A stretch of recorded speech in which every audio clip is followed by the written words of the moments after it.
Capítulo 20. Holodomor, o Holocausto Esquecido. Os severos vigilantes da propriedade socialista. A primeira quinzena de junho de 1932 nos trouxe um pouco de alívio, e as mortes causadas pela fome se tornaram menos frequentes. As primeiras frutas e bagas começaram a amadurecer, e muitas das verduras que cultivávamos estavam prontas para ser consumidas. Aqueles que não tinham os seus próprios jardins e pomares roubavam dos outros tudo o que podiam e quando podiam. À noite, eles desciam sobre os jardins como enxames de gafanhotos, furtando tudo o que estivesse à vista. Cebolas ainda verdes, batatas aparecidas já há pouco, raízes e vegetais crescidas pela metade, tais como cenouras, beterrabas e salsa, morangos e frutos. Em breve, muitos jardins já haviam sido completamente destruídos por eles. Roubos, arrombamentos e assaltos, dos quais raramente ouvíamos falar na nossa região, agora se tornavam ocorrências comuns. Assassinatos ou suicídios deixavam de ser os eventos que causavam sensação. O colapso da lei foi o resultado da completa reorganização da vida comunal e da dissolução das relações humanas. O governo local, que deveria cuidar da manutenção da lei e da ordem, tornou-se, nas mãos de uns poucos comunistas, o instrumento da nossa opressão, e não tinha a capacidade ou a vontade de nos dar a proteção que deveríamos ter tido como cidadãos. Por exemplo, ouvíamos falar de dois irmãos, Fedir e Vazil, bons amigos meus, que foram espancados até a morte e atirados em um poço abandonado. Circulou o rumor de que haviam sido mortos pelo vizinho, pelo roubo de uma refeição pronta de sua casa. Um outro garoto foi espancado até a morte por roubar morangos do jardim de alguém. Uma mulher jovem encontrou o mesmo destino por roubar verduras. Nesses casos e em outros semelhantes, jamais tiveram lugar quaisquer investigações. Não se deram julgamentos e não se impuseram quaisquer punições aos responsáveis. A safra do Kolochop também não estava a salvo dos fazendeiros esfomeados. Tão logo caía a noite, os campos de verdura dos Kolochop ficavam enxameadas de moradores que pareciam de uma fome brutal. Eles apanhavam tudo o que conseguiam encontrar em meio à escuridão. Escavavam o chão em busca de batatas, arrancavam cabeças de repolho novas e vegetais de raiz. Foi nessa época que as espigas de grãos começaram a encher o campo. Elas se tornaram grandes oportunidades de saciar a fome de pessoas esfomeadas que iam em bandos para os trigais. Quebravam as espigas de trigo e frequentemente as comiam ali mesmo e de imediato.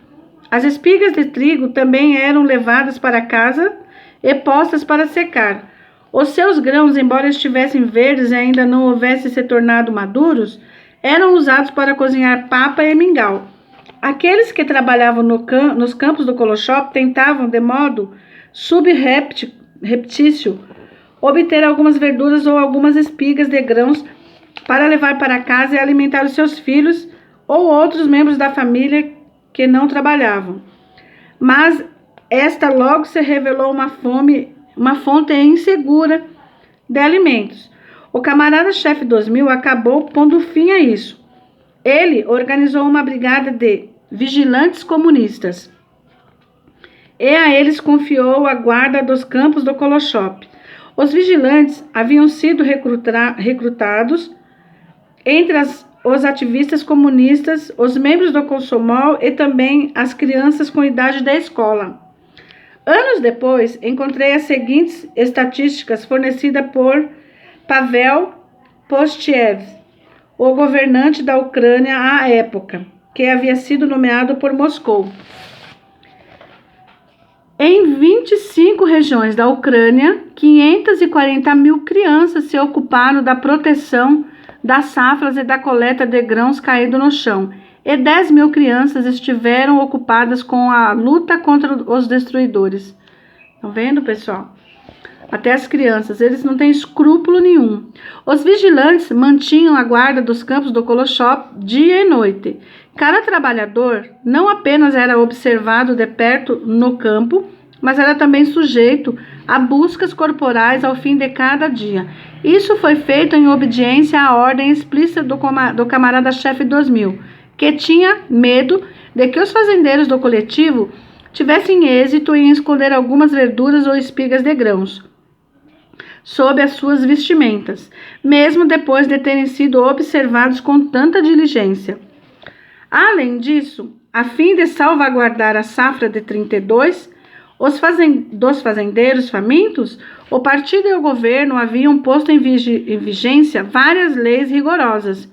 Em comprometimento destas leis, foram construídas torres de vigilância dentro e ao redor dos campos de trigo, batatas e verduras. Era o mesmo tipo de torres que podem ser vistas nas prisões. Muitos fazendeiros famintos, vistos nos campos e fora deles em busca de comida, tombaram, vitimizados por vigilantes e guardas, prontos a puxar o gatilho alegremente. Se algum indivíduo esfomeado fosse capturado vivo enquanto buscava comida lá, era severamente punido. Se fosse condenado por roubo de propriedade socialista, em nada importando quanto pudesse ter sido insignificante a quantidade, era despejado da casa e banido para o campo de trabalhos forçados em algum lugar ao norte da Rússia. Uma das leis mais cruéis de todas foi promulgada em 7 de agosto de 1932. Essa lei decretava que todas as propriedades do Kolochop e das cooperativas, tais como as safras nos campos, os excedentes comunitários e depósitos, os animais de criação, os armazéns e lojas e assim por diante, desde então, deveriam ser considerados propriedade do Estado. A proteção de tais propriedades contra o roubo deveria ser levada a efeito de todas as maneiras possíveis. As penalidades previstas para o roubo eram a execução por um pelotão de fuzilamento e o confisco de todas as propriedades do culpado. A sentença alternativa não podia ser menos do que 10 anos de servidão penal em um campo de trabalhos forçados, bem como o confisco das propriedades. Não podia haver anistia para os ditos criminosos condenados por roubar do Kolochop. Essas leis, como já foi mencionado, tinham como alvo os fazendeiros esfomeados. Não é possível nenhuma outra interpretação. Apenas esses coitados, pobres diabos famintos, eram impedidos e forçados pela fome a roubar da propriedade comunal, que agora era possuída pelo Estado. E o Estado, em vez de lhes fornecer comida, ao menos sob a forma de rações exíguas, os forçava a roubar aquele fruto proibido, tornando-se assim criminosos. Não era apenas o furto insignificante de uma batata ou de um punhado de espigas de grãos que era considerado uma grande afronta ao Estado. Via-se como graves crimes atos como o de simplesmente colher sobras nos campos em que já haviam ocorrido as colheitas, pescar nos rios ou apanhar alguns ramos secos na floresta para usar como lenha em fogueiras. Depois de aprovada esta lei, tudo passou a ser considerado propriedade socialista de posse do Estado e assim tudo passou a ser protegido pela lei. Então, pessoal, aqui você vai lendo, né, ouvindo, enfim, e vai se revoltando, porque eles vão lá, tomam as propriedades dos pequenos fazendeiros, expulsam as pessoas de suas propriedades, confiscam tudo o que eles têm, os obrigam a trabalhar, a se juntar a uma fazenda coletiva, e depois esses fazendeiros, eles não podem comer, mas aí, para proteger a propriedade deles, eles se dispõem de armas. Você entende? Pessoal, como é aviltante, é revoltante. E eu insisto, pessoal, eu insisto. Eu tenho, às vezes, como o meu canal não tem inscrito, não tem relevância, às vezes eu sinto vontade, assim, de desistir, né? Mas, como eu disse, a gente tem que ter paciência. Um dia, em algum momento, alguém vai ter a curiosidade de clicar aqui e ouvir esse livro, assim como um dia eu tive a curiosidade de comprar. Então, mais uma vez, eu me despeço de vocês pedindo que, se vocês puderem, me ajudem, me deem essa ajuda. É uma contribuição. Essa é a minha maneira de contribuir, e a maneira de vocês contribuírem é se inscrevendo, me ajudando, compartilhando, deixando like, um comentário. Que Deus abençoe a cada um de vocês que puderem fazer isso.